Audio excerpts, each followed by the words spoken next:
நல்ல எண்ணங்களுடன் பயணிக்கும் எல்லோருக்கும் இனிய வணக்கங்கள். நான் சாபிமான் ஜமால் முகமது. இந்த பதிவை நாம எதை பற்றி தெரிந்து கொள்ளலாம் அப்படின்னு பாத்தீங்கன்னா, நியூ பில்டிங் கன்ஸ்ட்ரக்ஷன் ப்ராஜெக்ட்.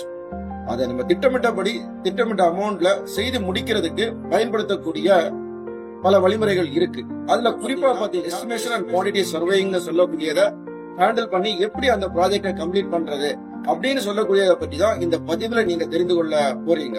அதனால இந்த பதிவையும் நீங்க கொஞ்சம் கடைசி வரைக்கும் ஸ்கிப் பண்ணாம முழுமையா பார்த்த பிறகு மறந்துடாம நம்ம சேனலையும் சப்ஸ்கிரைப் பண்ணிக்கிட்டு பக்கத்துல ஒரு பெல் ஐக்கான் இருக்கும், அதையும் கொஞ்சம் ஆன் பண்ணி விட்டு. இது சனாஃபின் சிவில் குவான்டிட்டி சர்வேயிங், கற்றதும் கற்பிக்கப்பட்டதும். வீட கட்டுறது அப்படின்னு சொல்லக்கூடியது நிச்சயமா ஒவ்வொருத்தருடைய வாழ்நாள் கனவா தான் தொடர்ந்து இருந்துட்டு இருக்கு.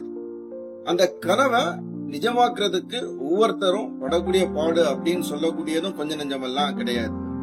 அந்த கனவை செம்மையான முறையில நாம நிஜமாக்குறதுக்கு சில வழிமுறைகளை பின்பற்றக்கூடிய நேரத்துல அந்த கனவுன்னு சொல்லக்கூடியது நிச்சயமா ஒரு நல்ல அவுட்புட்டா நமக்கு கிடைக்கும். ஒரு வீடை நம்ம எடுத்துக்கிட்டோம்னா அந்த வீட்டுக்கு நம்ம எவ்வளவு செலவு பண்ண போறோம், எவ்வளவு அமௌண்ட் நம்ம கட்டி முடிக்க போறோம் அப்படின்னு சொல்லக்கூடிய அந்த தகவல்கள் முன்கூட்டியே நமக்கு தெரியக்கூடிய நேரத்துல நம்மளால அந்த ப்ராஜெக்ட்னு சொல்லக்கூடியத சரியான நேரத்துல சரியான அமௌண்ட்ல அதை கம்ப்ளீட் பண்ண முடியும். அப்படி முடிக்கக்கூடிய நேரத்துல அது நமக்கு மிகப்பெரிய அளவுல மன நிறைவை ஏற்படுத்தி நமக்கு தரும். அந்த மன நிறைவை கொடுக்கறதுக்கான ஒரு மிகப்பெரிய வழிமுறை தான் எஸ்டிமேட்டிங் அண்ட் குவான்டிட்டி சர்வேயிங்னு சொல்லக்கூடிய வழிமுறை. இதுல இந்த எஸ்டிமேட்டிங் அப்படின்னு சொல்லக்கூடியதை நம்ம அடுத்ததா பார்த்திடலாம்.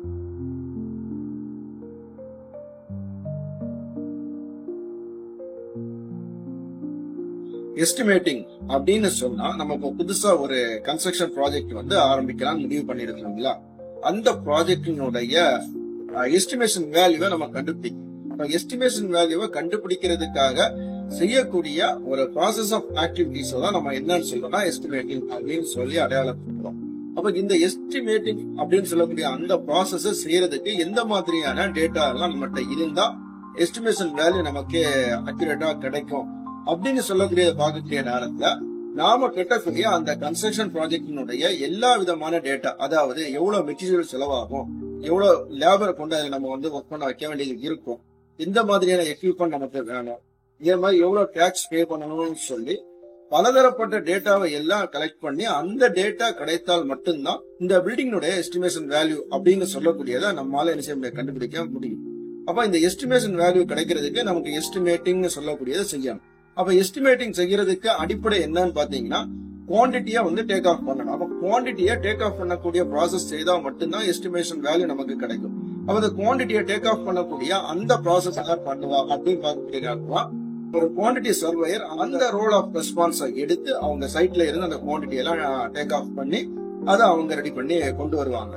இது ப்ரீ டெண்டரா இருந்தா அவங்களுக்கு ஏற்கனவே டிராயிங்ஸ் இருக்கும், அந்த டிராயிங்ஸ்ல இருந்து அந்த டேட்டா கலெக்ட் பண்ணுவாங்க. இப்படி குவான்டிட்டி சர்வேயர் என்ன பண்றாங்கன்னா சைட்ல அந்த ஆக்சுவல் மெஷர்மெண்ட் எல்லாத்தையும் குவான்டிட்டி எல்லாம் டேக் ஆஃப் பண்ணி எடுத்த பிறகு அவங்களுக்கு அந்த கன்ஸ்ட்ரக்ஷன் ப்ராஜெக்டினுடைய ஒட்டுமொத்த மெட்டீரியல் கன்சப்ஷன் எந்தெந்த மாதிரி மெட்டீரியல் நம்ம பயன்படுத்தணும் சொல்லக்கூடிய அந்த ஸ்டேட்மெண்ட்டை எல்லாம் ரெடி பண்ணி கொண்டு வந்துருவாங்க. அந்த கொண்டு வரக்கூடிய அந்த ப்ராசஸ் ஒர்க்கை தான் நம்ம என்ன இதுல கொண்டு வரோம்னு பாத்தீங்கன்னா குவான்டிட்டி சர்வேயிங்ல கொண்டு வரோம். ஆக்சுவலா உண்மை என்னன்னு பாத்தீங்கன்னா குவான்டிட்டி சர்வேயிங் டிபார்ட்மெண்ட்டுக்கு உள்ளாடிதான் இது எல்லாமே வரும். அதாவது குவான்டிட்டி சர்வேயர், எஸ்டிமேட்டர் அப்படின்னு சொல்லக்கூடிய கேட்டகரி எல்லாமே இதுக்கு கீழே தான் வரும். ஏன்னா கன்ஸ்ட்ரக்ஷன் ப்ராஜெக்டை பொறுத்தது வரைக்கும் வேல்யூவை சர்வே பண்றதுக்கு நம்ம என்ன பண்ணணும்னா குவான்டிட்டியை எடுக்கணும். அந்த குவான்டிட்டி எடுத்த பிறகுதான் பாக்கி உள்ள எல்லா ப்ராசஸ் ஆஃப் ஒர்க்கையும் நம்ம செய்ய முடியும். அதனால குவான்டிட்டி சர்வேயிங் சொல்லக்கூடிய அந்த டிபார்ட்மெண்ட்டுக்கு கீழே இந்த எஸ்டிமேட்டிங் ப்ராசஸ் வரலாம், குவான்டிட்டி சர்வேயிங் ப்ராசஸ் அப்படின்னு சொல்லக்கூடியதும் வரும். இருந்தாலும் இந்த ரெண்டுக்கு இடையில உள்ள அந்த டிஃபரன்ஸ் நம்ம கொஞ்சம் உள்வாங்கக்கூடிய நேரத்துல தான் நம்ம அந்த ஒர்க்கை செய்யக்கூடிய நேரத்துல நமக்கு ஒரு புரிதல் கிடைக்கும். அதற்காக தான் இந்த தகவல் மறுபடியும் நான் உங்கள்கிட்ட சொல்லிட்டு இருக்கிறேன். அப்போ எஸ்டிமேட்டிங் சொல்லக்கூடியது ப்ராசஸ் ஆஃப் ஒர்க் அப்படின்னு சொல்லக்கூடியதை இப்ப புரிஞ்சிருப்பீங்க. அப்போ அந்த ப்ராசஸ் ஆஃப் ஒர்க் கம்ப்ளீட் ஆன பிறகுதான் எஸ்டிமேஷன் வேல்யூ அப்படின்னு சொல்லக்கூடியது நமக்கு கிடைக்கும்.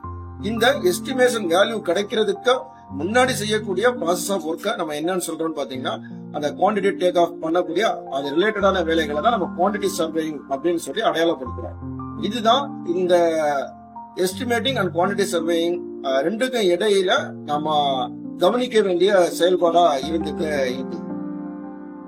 இதுவரைக்கும் சொல்லி இருக்கக்கூடிய இந்த தகவல்கள் எளிமையான முறையில புரிந்து கொள்ளணும் அப்படின்னு நம்ம நினைச்சோம்னா நிச்சயம் ஒரு எக்ஸாம்பிள் இருந்தாதான் சரியா இருக்கும், அப்படித்தானே?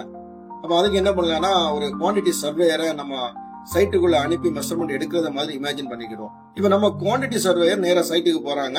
சைட்ல போய் பார்க்கணும், ஒரு 4-5 பிரிக்வால் இருக்கு, அதை மெஷர் பண்றாரு. அவர் மெஷர் பண்றாங்க. மெஷர் பண்ண பிறகு அந்த குவான்டிட்டியை அவர் மெஷர்மெண்ட் ஷீட்ல வந்து எழுதுறாரு. எழுதிக்கிட்டு அந்த டேட்டாவை எடுத்துக்கிட்டு நேரா சைட்ல இருக்கிற ஆபீஸ்ல வந்து உட்கார்ந்து அவர் கம்ப்யூட்டர் ஓபன் பண்ணி எக்ஸல் சீட்டை ஓபன் பண்றாரு. எக்ஸல் சீட்டை ஓபன் பண்ணிட்டு அவர் அங்க எடுத்த அந்த டேட்டா வந்து இதுல கொடுக்குறாரு. அதாவது லெங்த் பாத்தீங்கன்னா 10 அடி லெங்த் இருக்குது, ஹைட் பாத்தீங்கன்னா 5 அடி இருக்குது. அப்ப அவர் ஒர்க் அவுட் பண்ண வேண்டிய ஒரு 50 ஸ்கொயர் ஃபீட் அளவுக்கு அந்த குறிப்பிட்ட வால் ஏரியா வந்து இருக்குது. அப்ப இந்த குறிப்பிட்ட அந்த வால் ஏரியாவுக்கு என்னென்ன தேவைப்படும் சொல்லக்கூடியது அடுத்தது அந்த டேட்டாவை அவர் கண்டுபிடிக்கணும். அப்ப அதை அவர் கண்டுபிடிக்கிறாரு. இப்போ ஒரு 50 ஸ்கொயர் ஃபீட் ஏரியாவுக்கு வந்து ஒரு 250 கல் தேவைப்படுது. அப்புறமா மணல் பாத்தீங்கன்னா 1ல இருந்து ஒரு 2 சிஎஃப் மணல் தேவைப்படுது. சிமெண்ட்டை பொறுத்த 10ல இருந்து ஒரு 15 கிலோ சிமெண்ட் தேவைப்படுதுன்னு சொல்லக்கூடிய அந்த டேட்டாவை வந்து அவர் நினைச்சுக்கிறாரு. கலெக்ட் பண்ணி அதை வந்து ஒரு ஃபார்மேட்ல ரெடி பண்ணிட்டாங்க. ரெடி பண்ணி வச்சிருக்காங்க. ஆனா இதுக்கு அடுத்தது என்ன செய்யணும் பாத்தீங்கன்னா, அந்த வேல்யூவை கண்டுபிடிக்கணும். அப்ப அந்த வேல்யூவை கண்டுபிடிக்கிறதுக்கு என்ன பண்ணணும்?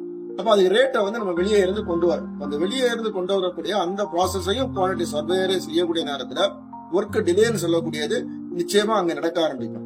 அது ப்ராஜெக்டுக்கு மிகப்பெரிய ஒரு பிரச்சனையை வந்து உருவாக்கும். அதனால என்ன பண்ணுவாங்கன்னு பாத்தீங்கன்னா, இதற்கு அடுத்த கட்ட ப்ராசஸ் ஆஃப் ஒர்க்கை யார் பண்ணுவாங்கன்னு பாத்தீங்கன்னா, ஒரு எஸ்டிமேட்டர் பண்ணுவாங்க.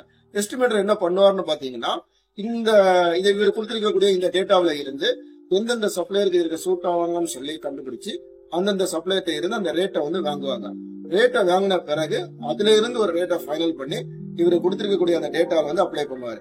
இப்ப அப்ளை பண்ணக்கூடிய நேரத்துல அவருக்கு இந்த குறிப்பிட்ட ஏரியாவுக்கு எவ்வளவு ரேட்டுன்னு சொல்லக்கூடியதை அவர் கண்டுபிடிச்சுவாரு. இப்படிதான் அந்த ப்ராஜெக்டினுடைய ஒவ்வொரு ஐட்டத்தினுடைய ப்ராசஸ் ஆஃப் ஒர்க் நடக்கும். அப்படி மொத்தமா கிடைக்கக்கூடிய அந்த டேட்டாவில இருந்து அந்த ப்ராஜெக்டினுடைய மொத்த வேல்யூ எவ்வளவுன்னு சொல்லக்கூடியதை கண்டுபிடிக்க முடியும். இதே மாதிரியான ப்ராசஸ் ஆஃப் ஒர்க் தான் ஒவ்வொரு ப்ராஜெக்ட்லயும் நடத்தி இருக்கும்.